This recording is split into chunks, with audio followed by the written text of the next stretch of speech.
자, 오랜만에 모십니다. 김종인 전 위원장 함께합니다. 안녕하십니까? 네, 안녕하세요. 네, 반갑습니다. 네. 오랜만에 오셨습니다, 네, 위원장님. 예, 오늘 또 이 멀리 여의도까지 오셨는데 너무나 감사드리고요. 네. 자, 일단은 우리 위원장님도 경제 전문가 아니시겠습니까? 네. 지금 이 코스피 어제 오늘 또 좀 내려가고 있는 상황인데 지금 현재 우리 자본시장, 주식시장, 증시는 좀 어떻게 보고 계신지 궁금하네요. 아니 그동안에 예. 코스피가 너무나 그냥 빠른 속도로다가 그렇죠. 올라갔기 때문에 네, 지금 이 이란 전쟁이라는 충격이 오니까 상대적으로 더 크게 떨어질 수밖에 없는 거죠. 급하게 많이 올랐으니까 네. 상대적으로 또 떨어질 수가 있다.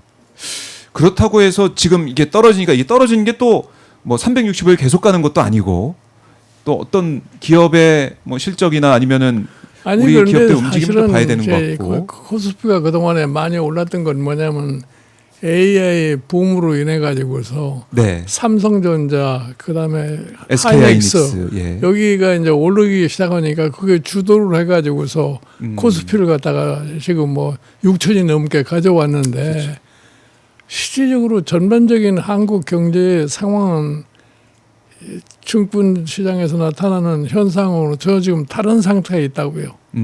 지금 우리나라에서 뭐 삼성전자다 하이닉스 네, 뭐 현대차 이런 데는 좀 잘 나가고 또 방위산업 분야에서 조금 잘 나가고 있지만 전반적인 제조업이 굉장히 침체된 상태에 놓여 있어요. 그러니까 솔직하게 얘기해서 우리나라 경제의 펀더멘탈이 네. 건전하다고 지금 볼 수가 없는 이런 상황이에요. 그럼에도 불구하고 주가가 막 올라가니까 사람들은 거기에 그 편승을 해가지고서 거기에 쏠리게 돼 있는데 제가 걱정하는 건 뭐냐면은 지금 6천원이 넘는 과정 속에서 그 주가를 끌어오르는 게 개미들이 주로 끌어올린 거예요. 투자자들이. 개인 투자자가. 네.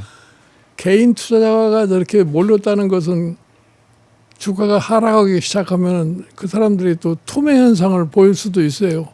그러니까 그런 것에 대해서 사실은 좀 냉철하게 좀 관찰할 필요가 있지 않나 이렇게 봐요. 네, 알겠습니다. 저희가 시장 상황 얘기를 하다가 우리 위원장님 모셨기 때문에 잠깐 시장에 대해서 말씀도 좀 들어봤는데 냉철한 판단을 할 때다. 중요하다. 뭐 투자하시는 분들은 또 명심해야 될 그런 부분입니다. 당연히 그렇죠. 그래요. 그래도 이재명 이제 정부 들어서 머니 무브라고 하는 그런 현상들 이건 실질적으로 또 관측이 되는 것 같아요, 위원장님.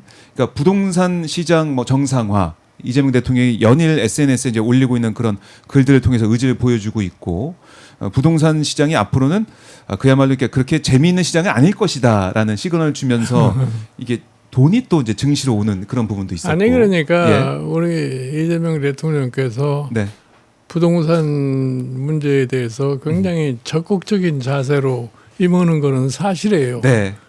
그러나 이 부동산 정책이라는 것이 이재명 대통령이 뜻하는 대로 결과가 성공을 할 것이냐 안 할 거냐는 나중에 지켜봐야 할 거예요.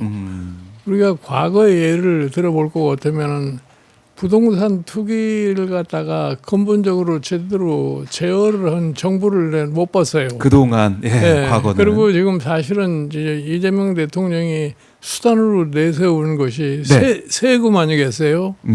근데 과거에도 그거보다 더 강력한 세금의 조치를 해봐도 결국 가서 부동산 투기를 갖다가 완전히 잡지를 못했는데 과연 이번에 이재명 대통령이 저렇게 적극적인 자세를 보인다고 그래서 중장기적으로 저게 성공을 할 거냐 안 할 거냐 두고 봐야 할 일이. 두고 봐야 된다. 근데 지금 또 이제 많은 분들께서는 이재명 대통령이 하니까 또 다를 것이다. 또 이런 기대감도 가지고 계신 것 같아요. 아니 그러니까 뭐 이재명 대통령이라고 뭐 뾰족한 저희 수단이 없어요. 그동안 그러니까 나왔던 사실은 정책들로. 흔히들 얘기해서 저 부동산에 몰려 있는 돈을 증권 시장으로 유도를 한다 이렇게 얘기를 하는 건데 사실은 이 투자를 하는 사람들이 증권에 투자하는 사람하고 부동산에 투자하는 사람들하고 동기가 다 다릅니다.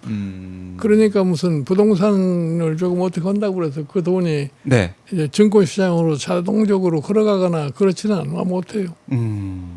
그래요. 그러니까 이런 이제 우려와 염려점들을 이재명 정부, 이재명 대통령이 또 듣고 어떻게 보면은 이 정말 바른 길, 우리 대한민국 경제가 좋아지는 길, 시장이 좀 정상화되는 길로 잘 또 정책을 펼쳐야겠네요. 이런 아니 우려를 그러니까 좀 들으면서. 사실은 부동산 정책이라는 것은 경제 정책이 제대로 조화를 이루어 가지고 나가면은 부동산 투기라는 것이 일어날 수가 없어요.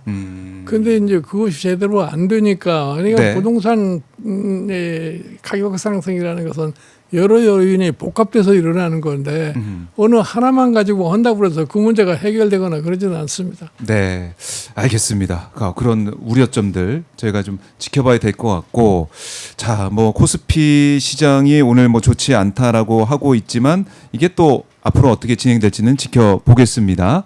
자, 이재명 대통령이 지난해 취임한 이후 이제 8개월, 9개월 국정을 이제 운영하고 있는데 우리 위원장님의 평가라고 할까요? 어떻게 지켜보고 계신지 궁금합니다. 나는 뭐 이재명 대통령이 지난 소위 취임 이후에 지금까지는 비교적 대통령의 직무 수행을 잘하고 있다고 봐요.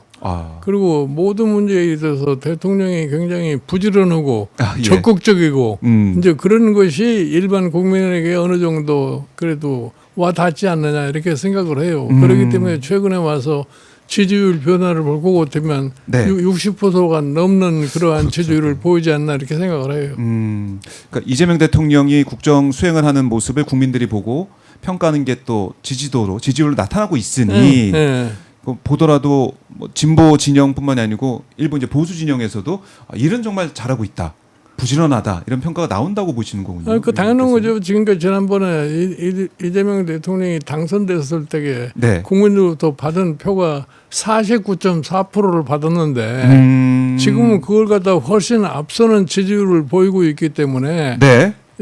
과거에 이재명 대통령의 투표를 안 했던 사람도 이재명 대통령의 직무 수행을 어느 정도 긍정적으로 평가를 하지 않느냐 이렇게 생각합니다. 수치로 드러나고 있다. 그러니까 지금 뭐 이제 언론에서도 주목하고 있는 게 뭐 이제 뉴 이재명 현상 뭐 이렇게 이름 붙여가지고 민주당을 지지하지 않는 사람들 중에서도 그동안 안 했던 사람 중에서도 이재명 대통령이 좋아서 이재명 대통령 이 국정 수행 지지율 이 평가에서 부정 평가가 아니라 긍정 평가한 사람이 늘어나고 있다. 그러니까 뉴 이재명 현상. 네. 언론에서 이것도 주목을 하더라고요. 어떻게 보십니까? 그러니까 실질적으로 과거에 이재명 대통령에 대한 불신을 가졌던 사람들이 이재명 대통령이 대통령에 당선된 이후에 네. 하는 그 여러 가지 정책 수행 능력을 보니까 이제 좀 다시 봐야 되지 않겠느냐 하는 이런 생각을 하는 사람들이 점점 지금 늘어나고 있지 않느냐. 그러니까 이제 소위 말하는 뉴 이재명이라는 말이 나오지 않나 봐요. 그러니까 정말 일 시켜봤더니 잘하더라. 네. 그러니까 실용적으로 평가를 했을 때 잘하더라. 실질적으로 지난 9개월 동안에 이재명 대통령의 소위 대통령으로서 업무 수행 능력을 평가를 해보면은 별로 그렇게 잘못했다고 지적할 사항이 별로 없어요. 그렇네요. 그러면은 위원장님께서는 여러 이제 분야가 있는데 그 중에서도 이재명 대통령이 정말 이 분야는 정말 잘했다. 1등이다. 뭐 이런 평가하시는 부분이 있습니까? 정말 잘했다는 거를 뭐 뚝부러지게 지금 나타나는 게 없고요. 네. 실질적으로 대통령이 직무에 임하는 모습이 굉장히 적극적이고 뭐 문제를 해결하려고 노력하는 그런 인상을 주는 것만큼은 틀림이 없어요. 그것만 하더라도 뭐 전 정부랑 이제 비교가 되는 부분이니 다 당연한 거죠. 그렇네요. 이 집무실에 뭐 사우나가 있고 침대가 있던 그런 걸 보다가 일하는 모습을 국민들이 보고 평가하는 그 자세, 태도만으로도 굉장히 이재명 대통령이 큰 장점이 뭐냐면 굉장히 부지런해요. 맞아요. 부지런하고 지금 소위 우리가 당면하고 있는 상황의 인식이 비교적 괜찮지 않나 이렇게 봐요. 그래요. 그 상황 인식 또 부지런한 국정 수행 이런 것들이 평가를 받고 있다. 이렇게 분석을 해 주셨습니다. 네, 그런 반면에 아까 뭐 지지율 말씀하시면서 고공행진하고 있다. 그러니까 높은 지지율이다라고 언급하셨지만 보수 진영을 좀 보면 뭐 이번에도 보니까 국민의힘 지지율 MBS 조사 같은 경우는 17% 나타나면서 뭐 최저가 16%라고 하던데 어쨌든 17%는 정당 지지율로 볼 때는 좀 상당히 낮은 그런 지지율입니다. 이건 수치는 어떻게 보셨습니까? 내가 보기에는 지금 소위 국민의힘이 현재와 같은 모습을 계속 유지하는 한 지지도의 상승이라는 것은 불가능하다고 봐요. 그래요? 왜 네. 그렇게 보십니까? 지금 뭐 사실은 장동혁 대표로 대표되는 얘기지만 네. 자꾸 과거에 집착을 해가지고서 뭐 윤어게인이다, 뭐 윤석열 대통령의 그리움을 자꾸 표시를 하기 때문에 네. 지금 세상은 바뀌어서 그거는 잃어버려야 되는데 그거 자꾸 그런 소리만 하니까 지지도가 올라갈 수가 없어요. 그러니까 윤석열 얘기가 계속 나오는 그 자체가 네. 지지율 하락 요인이다. 네. 이렇게 보시는 거네요. 그러니까 장동혁 대표 측에서는 그러더라고요. 아니 윤석열 전 대통령은 우리 당 사람도 아니고 사실상 이미 다 우리 사람이 아닌데 왜 그걸 또 사과하고 이러냐 뭐 이런 취지의 반박도 아니 나오더라고요. 그거는 변명에 불과한 거고 사실은 윤석열 대통령은 국민의힘 때문에 대통령이 된 사람 아니에요. 그렇죠. 예, 그런데 대통령이 돼가지고 결국은 국민의힘을 완전히 망가뜨렸다고 나는 생각을 해요. 예, 근데 그거에 대한 소위 자꾸 미련을 가지고서 윤 대통령을 얘기를 하니까 네. 일반 사람들이 보기에 저 사람들이 지금 현실 정치를 어떻게 보고 있느냐는 의심을 할 수밖에 없다고. 그러니까 지지도가 올라갈 수가 없어요. 예.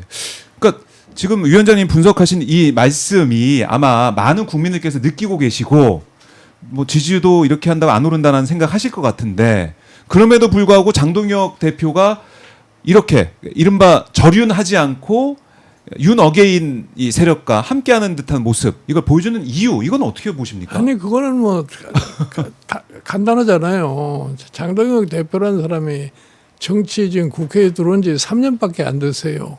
그렇죠. 1.5선. 그런 사람이 당의 대표가 될 수 있었다는 거는 특이한 상황 때문에 가능했던 거예요.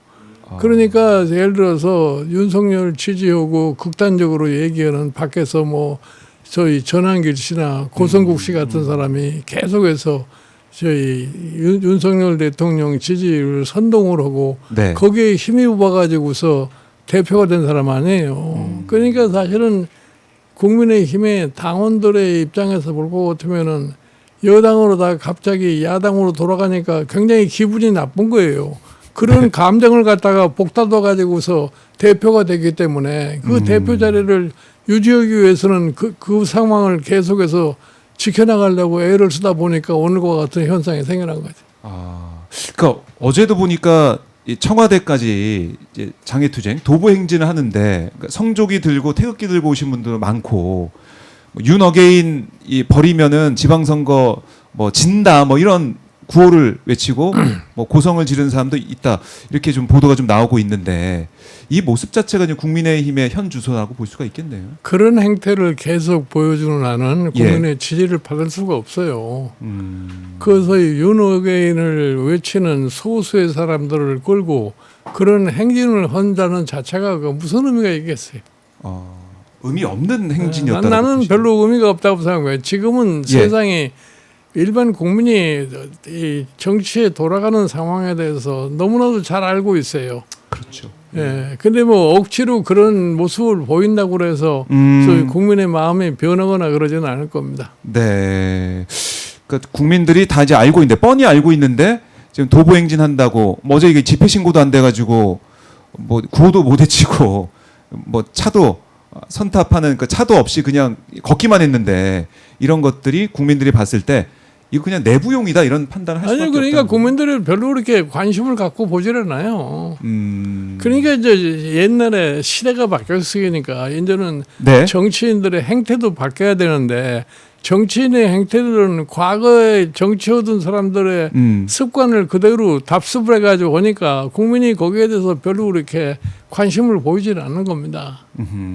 그러면 필리버스터나 이런 국회에서의 어떻게 보면 국민의힘의 투쟁하는 모습 이런 건 어떻게 보셨습니까? 필리버스터라는 거는 국회법에 제도적으로 돼 있는 거니까 뭐 국민의힘이 필리버스터 하는 것 자체에 이렇게 문제가 될 게 없어요. 네. 그러나 그렇다고 해서 그거 가지고서 지금 소수의 야당이 자기의 목표를 달성할 수 있다는 거는 난 불가능하다고 생각을 해요.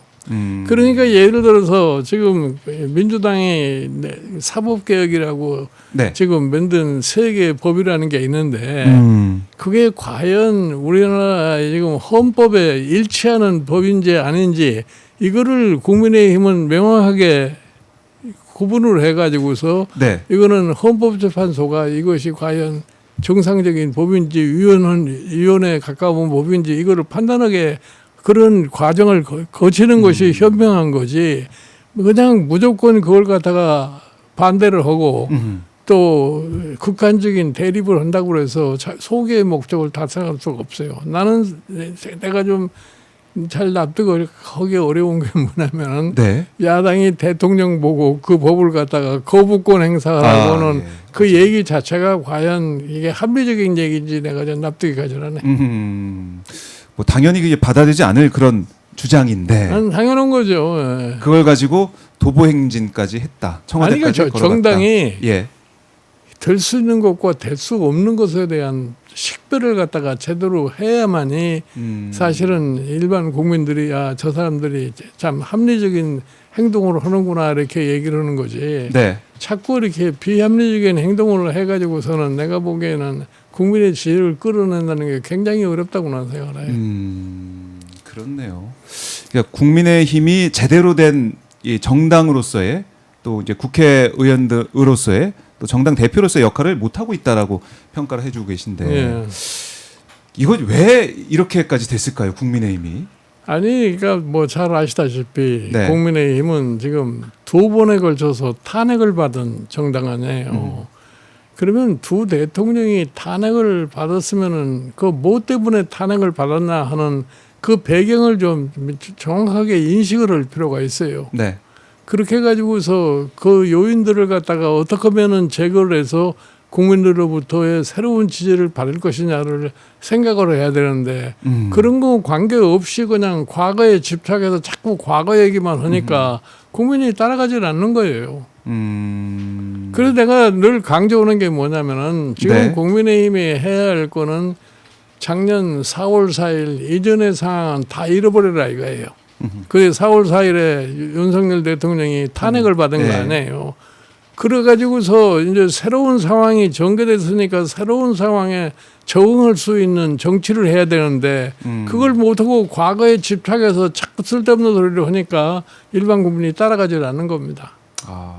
그런데 이제 과거에 지금 머물러 있는 국민의힘의 모습인데, 근데 이번에 보니까 국민의힘이 또 이런 주장도 계속 하더라고요. TK 통합특별법 이거 빨리 처리하자. 뭐 그러면서 법사위 열어라. 필리버스터 중단한다. 뭐 이런 일까지 있었는데 TK 통합특별법 처리 과정도 보면은 국민의힘 내부에서 이게 참 이 표현이 맞는지 모르겠지만 엉망이라는 생각이 들 정도로 제대로 소통도 안 되고 전략도 없다 이런 생각이 그러니까 들었습니다. 그건 당을 이끌어가는 리더십의 문제예요. 당 내부에 있어서의 조율도 하지를 못하고서 갈팡질팡하는 그런 모습을 보여주는 거죠. 그러니까 제대로 야당 역할은 물론 정당 기능이 지금 사라져 있다 이렇게 볼 수 있는 내가 보기에는 거네요. 지금 제대로 기능을 못하고 있다고 나는 봐요. 기능을 못 하고 있다. 그래서 그게 이제 지지율 뭐 17% 이렇게 좀 나타나고 있는 거. 국민들이 보고 다 알고 계시다. 네. 이런 것 같은데. 근데 장동혁 대표 생각은 그런 것 같습니다. 지금 당을 어떻게 보면은 다른 목소리 내는, 그러니까 단합하지 못하게 하는 친한계. 그러니까 한동훈 전 대표도 제명을 해버렸고, 김종혁 전 최고위원도 제명을 해버렸고, 배현진 의원은 당원권 정지를 내려버리고. 그러니까 이걸 제거를 하고 똘똘 뭉쳐서 우리가 단일적으로 가야 된다. 이런 전략인 것 같은데 어떻습니까? 아니 그러니까 예. 당 대표가 반대 의견을 이렇게 수용을 못하고 그거를 자꾸 배제하려고 해가지고서는 당이 강해질 수가 없어요. 당은 점점 취약해질 수밖에 없는 거죠. 오히려 이게 외연이 넓어지고 아니 그러니까 뭐 해야 되는데. 어느 조직이나 일사불란하게 가면은 그게 안정이고 좋은 것 같이 보이지만 그게 네. 제일 취약한 것이 일사불란하게 가는 겁니다. 지금 더군다나 정치정당이라는 것은 여러 가지 의견을 갖다 표출할 수 있는 사람들로 모여 있는 곳인데 네. 거기에서 자기의 뜻에 맞지 않는 사람은 다 내쫓아 버린다고 그래가지고 그 조직이 안정적으로 운영이 되겠어요? 더 약해지고. 네, 더 약해질 수밖에 네. 없는 거죠.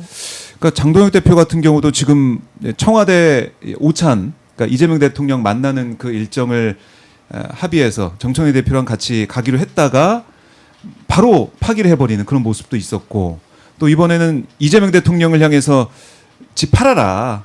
지금 분당에 있는 아파트 팔아라. 이렇게 또 얘기를 했다가 또 대통령 팔면 저도 팔게요. 이런 얘기 6채가 있는 걸로 이제 알려지고 있는데 그런 얘기들 이런 전략적인 미스도 좀 있는 것 같아요. 나는 정당의 지도자들이 예. 그런 걸 가지고 옥신각신하는 게 대단히 유치하다고 생각을 해요. 유치한. 어. 예. 뭐 집 팔아라 뭐 이런 얘기. 그런 어떤 개인이 소유하고 있는 집을 팔아라 말아라 하는 그런 얘기 할 필요가 없는 거죠. 그런데요. 근데 이재명 대통령이 정말 그 집을 팔고 이제는 장동혁 대표 6채를 어떻게 하느냐 했더니 뭐 여의도 오피스텔은 내놨다고 하는데 뭐 아니 이게 그러니까 못 팔고 있다. 이런 장동혁 얘기도 하고. 대표가 뭐 이재명 대통령이 집을 팔면 자기도 팔겠다고 했으니까 네. 자기 말에 대한 책임을 질 수밖에 없는 거죠. 뭐. 정치인은 이제 말로써 그때 행동으로 보여주는 게 실천하는 게 그게 정치인의 자세고 정치인의 이제 우리 국민들 바라는 바기 때문에 거기에 아니 대해서 그러니까 책임질 수밖에 없다. 정치인은 내가 얘기하는 그 말이 네. 어떠한 소위 부작용을 일으킬 것인가 하고 또 그 부작용이 생기면 그걸 어떻게 대처할 건가를 이거를 생각하고 말을 해야지. 그냥 말을 함부로 뱉어다 보다 보니까 나중에 주워 담을 수도 없는 그런 상황이 된 거죠. 그렇네요. 그러니까 이게 외통수에 걸렸다 이런 표현도 등장을 하던데 어려운 상황에 지금 몰려 있다. 국민의힘뿐만이 아니고 장동혁 대표도 좀 어려운 상황이다. 이렇게 좀 정리를 해 보겠습니다. 그런데 한동훈 전 대표가 지금 또 대구에 갔다가 뭐 7일인가요? 그때 부산에 가고 이런 일정을 이제 소화를 하고 있습니다. 한동훈 전 대표의 행보는 좀 어떻게 보고 계십니까? 나는 뭐 한동훈이라는 사람은 지금 당 소속이 없잖아요. 예, 제명당했어요. 지금 제명을 해버렸으니까 자기는 하나의 자연인의 입장이 된 거예요. 예. 그런데 본인은 자기도 그래도 대한민국에서 지도자가 한번 돼보겠다고 하는 그런 결심을 한 것 같아요. 그러기 위해서는 내가 보기에는 참 여러 가지 시련을 극복할 수밖에 없어요. 한동훈의 입장에서는. 예. 그러니까 사실은 한동훈 전 대표의 경우에는 정치인으로서 지도자로서의 뿌리를 자꾸 깊이 박을 그런 노력을 하는 수밖에 없다고. 그러기 위해서는 대국민을 상대로 해가지고 계속해서 자기 얘기를 갖다가 네. 펼쳐나가는 그 방법에는 지금 다른 방법이 없는 거죠. 아, 그러니까 당에서 제명이 됐고 자연인 말씀하셨지만은 이제 혼자서 홀로서기 하는 그런 상황이 됐는데 그런 거죠. 예, 보수의 이제 뿌리를 내리기 위해서 뭐 대구 방문이나 부산 방문 이런 일정들 소화하고 있다 이렇게 평가하시는 거군요. 그러니까 나는 네. 그 사람이 무슨 뭐 보수의 뿌리를 내린다고 보기 얘기할 게 아니라 네. 하나의 정치 지도자로서의 뿌리를 내릴 수밖에 없어요. 이제는 그래요. 근데 한동훈 전 대표가 그런 얘기도 많이 해요. 주위에서는 지금까지 정치를 보여준 게 없다. 그러니까 뭔가 행동으로 보여준 게 없기 때문에 한동훈 전 대표를 뭐 믿을 수 없다 이런 얘기도 있고 여러 가지 비판의 목소리 있는 것도 사실입니다. 이런 좀 어떻게 보십니까, 위원장님? 내가 보기에는 그거는 앞으로 보여줄 수 있다. 이제 한동훈 대표가 지금 지속적으로 저희 대국민 상대로 해서 소통을 하면서 네. 뭐를 지향하는 사람인가라고 하는 것을 갖다 아마 정확하게 보여줘야 될 거예요. 아무런 사실 정치 지도자가 될 사람이 아무런 비전을 제시하지 못하면 성공할 수가 없어요. 그러니까 그게 잘 안 보인다라는 지적. 예, 그러니까 이제 앞으로 두고 봐야 알 일이죠. 그 사람이 어떻게 할 건가는. 어떻게 할 건가 두고 봐야 된다. 그러면 위원장님께서는 한동훈 전 대표가 이번에 재보궐선거를 통해 가지고 원내로 들어와야 된다. 그거부터 좀 보여줘야 된다. 이렇게 보십니까? 나는 많은 사람들이 그렇게도 얘기를 하는데 나는 한동훈 대표가 이번에 지자체 선거를 통해서 꼭 원내로 들어가야 할 필요는 없다고 생각을 해요. 그래요? 예. 근데 이번에 안 들어오면은 좀 잊히는 거 아닙니까? 대중의 이제 머릿속에서. 내가 보기에는 지속적으로 소위 국민과 소통을 하면은 오히려 그것이 한동훈 대표한테 유리할 수가 있어요. 지금 이번 지자체 선거 끝나면은 2년 후면 총선이 있잖아요. 네. 이제 그거를 겨냥을 해서 자기의 소위 말하는 정치인으로서의 뿌리를 더 깊이 내리는 것이 더 현명하다고 생각해요. 아, 그렇군요. 이번에 출마 안 하는 게 오히려 더 나을 수 있다. 지금 여의도 정가에서는 부산이냐 대구냐, 대구냐 부산이냐 이 얘기가 아니, 계속 하고 있는데. 그거는 우리나라의 그 예. 통상적인 정치하는 사람들의 하는 얘기지. 내가 보기에는 한동훈 지금 전 대표가 네. 부산이나 뭐 대구를 갖다가 염두에 두고서 거기를 찾는 거라고 난 보질 않아요. 아 그래요. 이거는 또 여러 가지 의견들이 또 나올 것 같습니다. 이번에 원내에 들어가서 정치인으로서 뭔가 좀 이뤄내야. 아니 사실은 예. 한동훈 전 대표가 국회에 들어가서 무소속으로 혼자로서 뭐 정치적으로 뭐 할 수 있는 행동 방향이 별로 없어요. 그래요. 근데 장동혁 체제가 만약에 지방선거 패배 이후에 변화하게 된다 그러면 다시 국민의힘으로 돌아가서 뭐 이제 한동훈 전 대표의 말입니다. 보수 재건하겠다. 그걸 보여줄 수 있는 그런 가능성 없습니까? 나는 그래서 보수 재건이라는 그 말 자체가 난 잘못했다고 생각해요. 국민의 지지의 폭을 갖다가 얼마나 늘리려는 노력을 해야지 보수만 모여가지고서 뭐를 할 거예요. 어? 그런데요. 말씀 들어보니까 나는 이 국민의힘의 가장 큰 취약점이 뭐냐면은 네. 항상 보수 떠드는 거예요. 보수는 전반적인 숫자로 봐서 별로 많지도 않은데 그 보수만 자꾸 결집을 해가지고서 모른다는 거예요. 아주 대표적인 예가 지난 2002년 저희 총선 직전에 네. 보수 대통합인가 하지 않았어요. 예. 그래서 미래통합당인가 만들었잖아요. 그러면서 보수를 대통합으로 했기 때문에 예. 의석에 뭐 160석을 얻을 거라고 생각했는데 그 선거에서 완전히 패배하고 말은 거 아니에요. 그러니까 제가 늘 그 사람들한테 얘기하는 게 뭐냐면은 도대체가 이 당이 보수 하면은 이 당은 희망이 없다 나 이렇게 생각하는 거예요. 솔직히 해서 내가 국민의힘이라는 이름을 지어줬는데 예. 그 국민의힘을 왜 국민의힘이라고 지었느냐. 그래서 이념적인 색채를 좀 빼버리고 대국민 소통을 하자 말이야. 속으로. 예. 그래서 당이라는 말도 빼버리고서 국민의힘이라고 당명을 만들었던 거예요. 그런데 오히려 이제 과거로 회귀하고 있고. 지금 자꾸 무슨 뭐 있고. 이념에 사로잡혀서 무슨 뭐 새로운 당명으로 무슨 자유공화당이니 뭐 예. 이런 소리 하는 거 아니에요. 뭐. 아니 나는 국민의힘 사람들에게 물어보고 시킨 게 뭐냐면은 예. 자유를 이렇게 강조하는 사람이 어떻게 윤석열 대통령의 계엄을 갖다가 옹호하는 얘기를 하느냐예요. 그렇네요. 계엄하에서 사실은 자유라는 것이 보장이 될 수 있겠어요? 안 되죠. 그렇네요. 위원장의 말씀 들어보니까 당명도 그렇고 지금 하는 행태도 그렇고 또 한동훈 전 대표마저도 이제 보수 재건 얘기하고 있는 거 이거는 잘못됐다. 그렇게 정치하면 안 된다. 따끔하게 말씀을 해 주셨습니다. 자, 이제 한동훈 전 대표의 행보를 좀 지켜보겠지만은 김종인 전 위원장의 조언은 이번에 출마하지 말고 계속 국민과 소통하면서 다음 총선을 또 노려보는 게 맞다. 준비하는 게 맞다. 이렇게 보시는 거군요. 그러면 결국에는 이 국민의 힘 여기 진영이 지금 어떻게 보면 평가를 앞두고 있습니다. 6월 지방선거. 사실상 이게 정권에 대한 중간 심판 선거 심판하는 선거다라고 얘기를 많이 했지만 어떻게 보면 국민의힘에 대한 국민의 평가가 나오는 그런 선거가 된다는 느낌도 좀 들어요. 그런 거죠. 예, 어떻게 보면은 윤석열 그러니까 정권 이후에 지금 이런 식으로 국민의힘이 행태를 계속 지속을 하면은 네.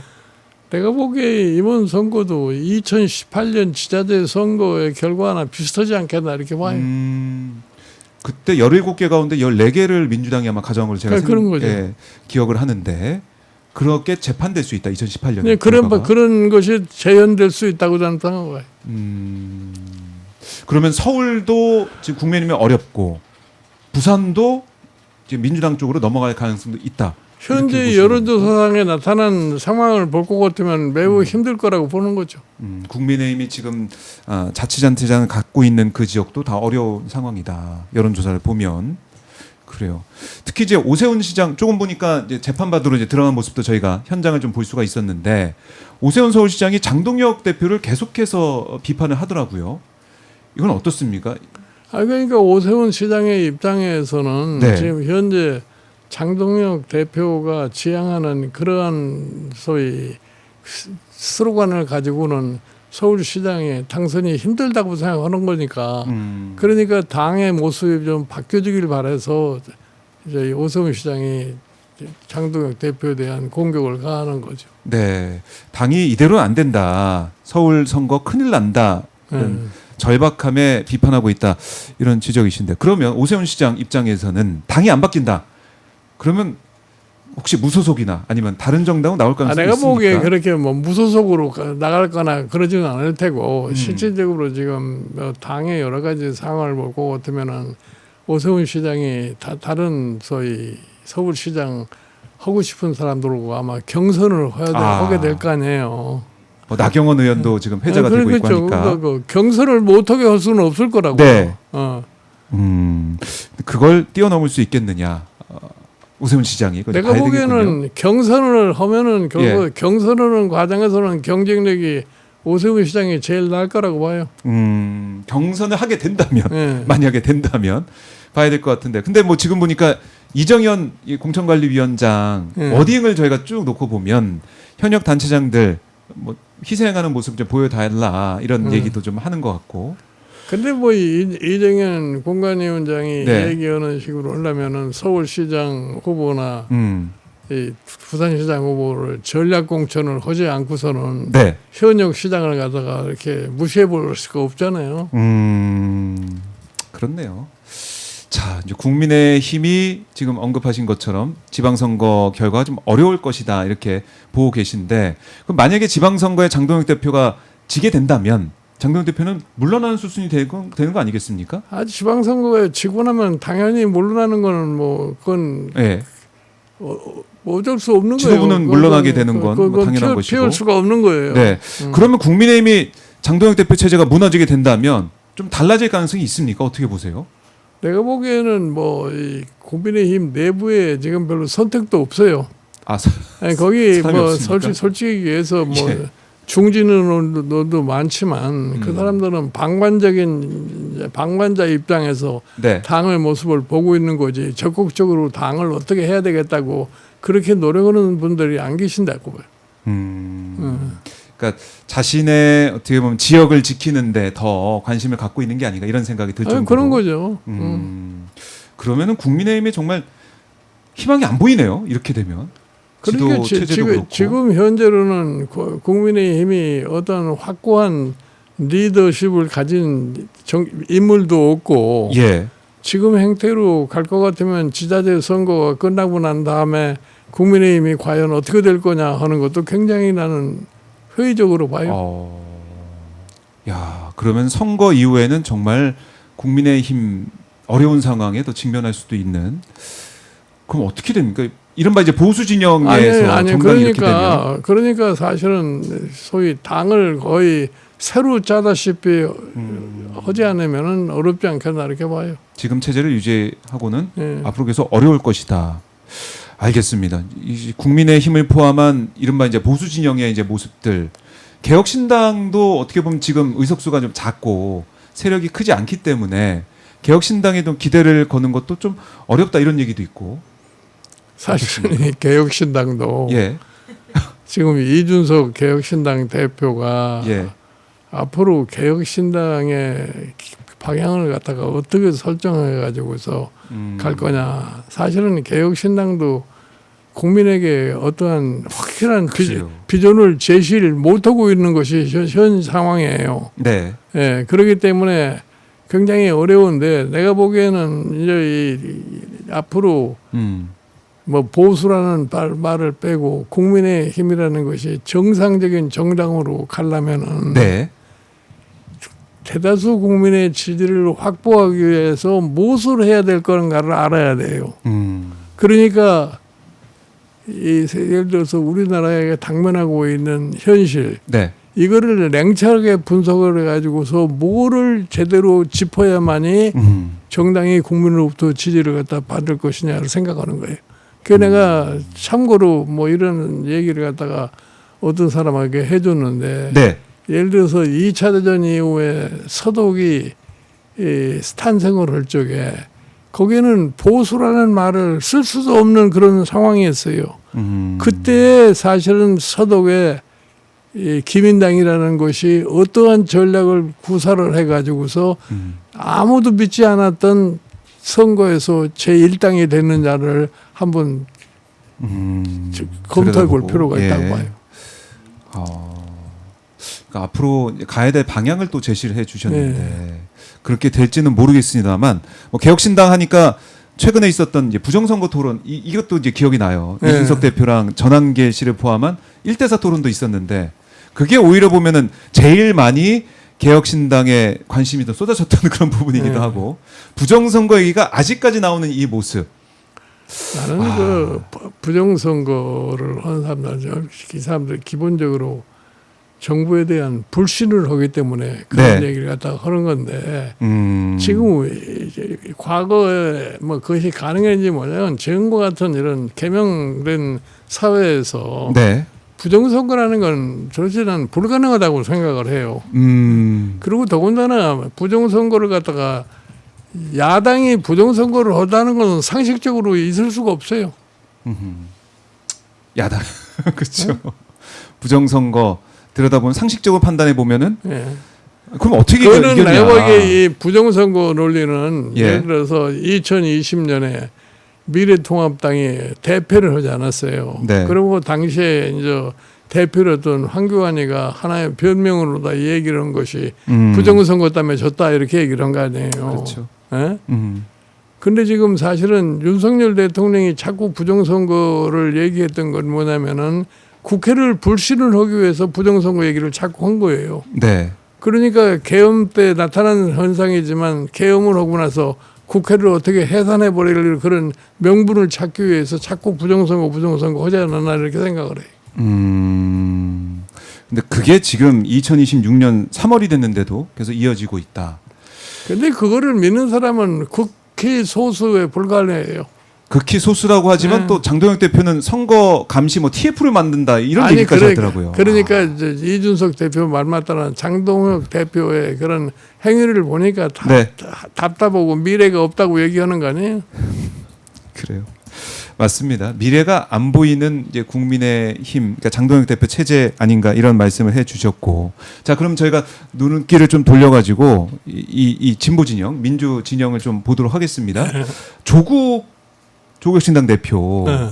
지금 4월 초에 자신의 행보를 결정하겠다 이렇게 말을 하고 있습니다. 우리 위원장님 보실 때는 조국 대표가 어떤 결정이 되는 보세요? 조국 그 대표는 지금 어떻게든지 이번 선거를 네, 통해서 들어오려고 하는? 국회를 한번 들어가 보겠다는 그러한 소위 생각을 갖고 있는데 네. 과연 민주당의 협력이 없이 조국 대표 단독으로 아마 국회의원 되기는 힘들 거라고 봐요. 그러니까 조국 혁신당 조국 대표의 어떻게 보면 역량과 뭐 이 개인의 개인기라고 할까요? 이런 걸 통해서 개인의 정치력을 통해서 들어오긴 어렵다. 왜냐하면 당이 작고. 예를 들어서 조국 대표가 지난번 총선에서 뭐 예. 비례대표로 13석을 갖다 얻었던 거는 12석. 12석인가. 예. 하여튼 그 당시에는 소위 말하는 윤석열 정부에 대한 맹공을 가해가지고 그걸 다 얻은 거 아니에요. 그렇죠. 3년은 너무 길다. 네, 이렇게. 지금은 조국 혁신당이 공격해야 할 대상도 없어요. 공격에 대한 대상이 없다. 지금 이재명 대통령 정부를 공격할 수는 없을 거 아니에요. 국민의힘을 공격할 수 있지 않습니까? 국민의힘 공격을 해가지고는 별로 의미가 없어요. 없어요. 예. 공격 대상이 네. 보이지 않는 상황. 그래서 조국혁신당에 대한 뭐 지지율을 보더라도 예전보다 조금 떨어져 있는 그런 상황이다. 그러니까 사실은 조국 대표의 경우에는 예. 어떻게 민주당과 합당을 해서 거기에서 공천을 받아가지고 나가면은 저 국회 진입이 뭐 쉬웠을 텐데 네. 지금은 합당이 볼발되고 버렸기 때문에 민주당의 눈치를 안 볼 수가 없는 거죠. 민주당이 뭐 이제 교통 정리를 좀 해주고 뭐 조국 대표가 어떻게 보면은 연대를 통해 가지고 단독 후보가 됐을 때 그때 이제 입성 가능성이 있는 것이지. 예, 그렇지 않고서는 불가능하다고 보는 거죠. 그래요. 그럼 조국 대표가 뭐 지역, 뭐 부산 얘기도 나오고 여러 지역 얘기가 회자가 되고 있기도 하던데 지역의 문제가 아니네요. 조국 대표 입장에서는. 당연한 거죠. 그래서 솔직히 얘기해서 민주당이 소위 여당으로서 네. 후보를 안 낸다는 것도 또 우스꽝스러운 거 아니에요. 그러네. 그래서 이제 규책 사유가 있는 평택이나 군산 같은 경우에 네. 민주당 후보 내지 말라 이런 얘기가 조국혁신에 나온 이유가 그래서 나오는 거죠. 그렇네요. 그러니까 후보를 내지 않아야 되는 그 이유를 계속 내세우면서 조국혁신당은 그런 거. 조국 대표가 입성할 수 있는 원내에 들어올 수 있게 되는 그런 환경을 만들려고 할 것이다. 그렇네요. 조국 대표는 아까 한동훈 전 대표는 이번에 재보궐 나오는 게 맞지 않다라고 하셨고 조국 대표는 어떻습니까? 이번에 원내에 들어와야 됩니까? 나는 뭐 조국 대표는 본인이 적극적으로 국회에 입성을 갖다 원하기 때문에 그러니까 뭐 어떻게든지 하여튼 민주당하고 타협을 해가지고서 네. 어디고 종에서 나가지 않겠나 이렇게 생각을 해요. 어떻게든 출마해서 나올 것이다. 그래요. 자, 이제 그리고 이제 민주당 내부를 좀 들여다 보면은 이른바 뉴 이재명, 뭐 올드 이재명 이런 단어가 좀 등장하면서 또 긴장감이 좀 흐르고 있는 그런 모습이기도 합니다. 이걸 좀 어떻게 관찰하고 계십니까? 내가 보기에는 이제 올드 이재명은 좀 벗어나지 않았나 생각을 해요. 지금 대통령이 되고 난 이재명과 대통령이 되기 전에 이재명과 지금 상당히 다르다는 것이 지금 일반적인 평이니까. 그러니까 일반적으로 지금 이 이재명 대통령은 대통령으로서의 평가를 할 수밖에 없을 거예요. 그러니까 대통령이 되기 전과 대통령이 되고 난 후는 분명히 다른 이재명이니 뉴 이재명, 그러니까 뉴 이재명 현상이 나온 것은 당연하다. 그러니까 일반 국민이 상상했던 거하고 전혀 다른 형태로 대통령이 직무 수행을 하고 있기 때문에 그래서 뉴 이재명이라는 이런 말이 붙어 나온 거죠. 그렇네요. 그래서 이게 다들 뭐 환영한다고 하시더라고요. 뉴 이재명 현상에 대해서 환영한다고 하고 있는데 이게 뉴 이재명 이 단어도 그렇고 또 올드 이재명하고 또 비교가 되다 보니까 좀 여러 이제 긴장 관계가 형성되기도 하는 것 같습니다. 하지만 뉴 이재명 현상 이거는 이재명 대통령이 잘하고 있기 때문에 이게 이재명 대통령 지지세가 더 커지고 있고 잘하고 있다는 이 목소리가 더 커지고 있는 상황에서 나오는 게 바로 이 뉴 이재명 현상이다. 이렇게 보시는 거군요. 알겠습니다. 뉴 이재명 현상. 그리고 이게 뭐 국정 수행 평가를 보면은 여러 가지 외교도 있고 경제 민생 뭐 이런 것도 있지만 인사 문제를 보더라도 통합 인사를 하려고 노력한다. 이건 국민들이 평가할 것 같아요.